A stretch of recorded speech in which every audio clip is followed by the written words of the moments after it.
Exercise 2.1 का question number 2 में आपको ऑर्डिनरी रोटेशन के बारे में है कि ये आपने फाइंड करना है। अब ऑर्डिनरी रोटेशन क्या होता है, हम आमतौर पर जो भी नंबर लिखते हैं, सपोज के हम लिखते हैं 25 हो गया या 3.81 हो गया, इसी तरह तो ये ऑर्डिनरी रोटेशन होता है। क्लियर है? जिस तरह हमारे पास ये है 25.78, ये तमाम ऑर्डिनरी रोटेशन है। और इन क्वेश्चन में आपको जो क्वेश्चन में है वो आपको जो क्वेश्चन है वो नंबर दिए गए साइंटिफिक नोटेशन में। साइंटिफिक नोटेशन से कन्वर्ट करना है ऑर्डिनरी नोटेशन में। अब साइंटिफिक नोटेशन आप पहले पढ़ चुके हैं, उसमें 10 रेज़ टू पावर होते हैं। सपोज को आपके पास है 234.78 ये है, तो इसको साइंटिफिक नोटेशन में हमने कन्वर्ट किया था 2.3478 मल्टीप्लाई, अब पॉइंट यहाँ से यहाँ गया है तो 10 रेज़ टू पावर 2 हमने ये किया था। लेकिन इसमें यह है कि इस अगर आपको ये दिया गया है और इसमें से दोबारा आप इधर कन्वर्ट करना है, ऑर्डिनरी ये साइंटिफिक नोटेशन से ऑर्डिनरी नोटेशन में कन्वर्ट करना है, तो इसके लिए क्या रूल है? तो चंद एक रूल है जो मैं आपसे शेयर करूँगा। अब फर्स्ट रूल ये है, सपोज करें हमारे पास नंबर है ये 2 है, 2 मल्टीप्लाई 10 रेज़ टू पावर 3। अब 10 रेज़ टू पावर 3 जितनी पावर है 10 की क्या होगा, 2 के साथ 3 है ना, पावर 3 जीरो लग जाएंगी, ये ऑर्डिनरी नोटेशन है। क्लियर है? इसी तरह हम सपोज करो 3 मल्टीप्लाई 10 रेज़ टू पावर -3 है, सपोज करें तो क्या होगा। अब देखो ना, अब ये था 2, ठीक है। अब पॉइंट कहाँ था, पॉइंट हमारे पास 2 के बाद यहाँ पॉइंट था।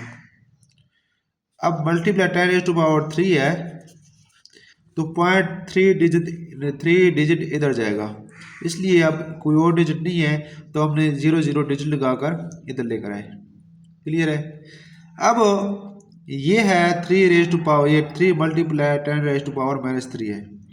अब जो पॉइंट है, पॉइंट अगर पॉइंट नज़र नहीं आ रहा तो मैं आपको बता चुका हूँ कि लास्ट में पॉइंट होता है, यहाँ पॉइंट होता है। इसी तरह यहाँ पॉइंट नज़र नहीं आ रहा, पॉइंट यहाँ है तो पॉइंट 3 डिजिट इधर जाएगा। अब यहाँ माइनस में है तो 3 डिजिट किधर जाएगा, इस तरफ। अब 3 इस तरह रख दिए ठीक है ना। अब ये पॉइंट यहाँ था, अब 3 डिजिट इधर जाएगा, ये 1 डिजिट हो गया, सेकेंड डिजिट, थर्ड डिजिट, अब 3 डिजिट हो चुके हैं। अब पॉइंट आ गया इस तरह, और ये पॉइंट से पहले अपनी तरफ से 0 लगा लेते हैं, यानी पॉइंट अब पॉइंट यहाँ था, 3 डिजिट आ चुके हैं। आई होप ये आपको समझ आ चुकी होगी। अब नेक्स्ट कुछ ऐसे क्वेश्चन है जिनमें क्या है, हमारे पास एक डिजिट नहीं है बल्कि ज़्यादा डिजिट है। सपोज करो हमारे पास है 2.713 मल्टीप्लाई 10 रेज़ टू पावर 4 है, सपोज करें। अब क्या होगा, अब 2 7, अब पॉइंट कहाँ जाएगा, 3 डिजिट 4 है ना, 4 डिजिट इधर जाएगा। अब 3 डिजिट तो ये है 713, अब पॉइंट यहाँ था, अब पॉइंट यहाँ, लेकिन यहाँ तो पावर 4 है, ये 3 डिजिट है तो एक डिजिट अपनी तरफ से इजाफा कर लेंगे 0 का।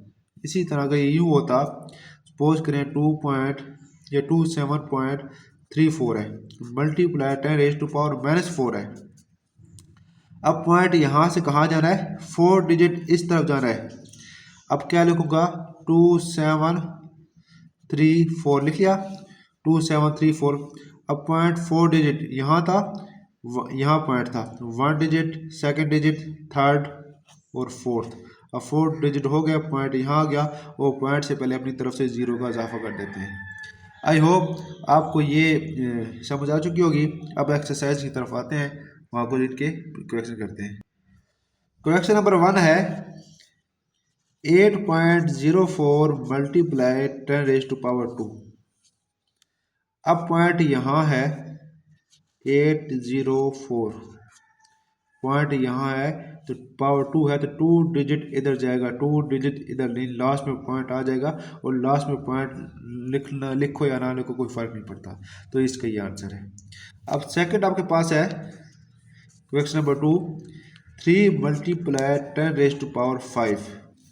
अब ये 3 उसी तरह, अब 10 रेज़ टू पावर 5 है, ठीक है। अब 3 के बाद कोई डिजिट नहीं है, पॉइंट का है, अब कोई डिजिट नहीं है, पॉइंट भी नज़र नहीं आ रहा, तो इसका मतलब है कि 3 के बाद पॉइंट है। अब पॉइंट 5 डिजिट इधर जाएगा। अगर पावर पॉजिटिव में है तो इधर राइट साइड पर जाता है पॉइंट, अगर पावर नेगेटिव है तो जो पॉइंट है वो इधर, पॉजिटिव इधर जाता है और नेगेटिव इधर जाता है। अब पावर पॉजिटिव में इधर मूवमेंट करेगा। अब 5 डिजिट है, 5 डिजिट तो नहीं है तो 5 जीरो लगा लेंगे, 1 2 3 4 5। बस ये आपका सोल्यूशन है। थर्ड है क्वेश्चन नंबर 3 में है 1.5 मल्टीप्लाई 10 रेज टू पावर -2।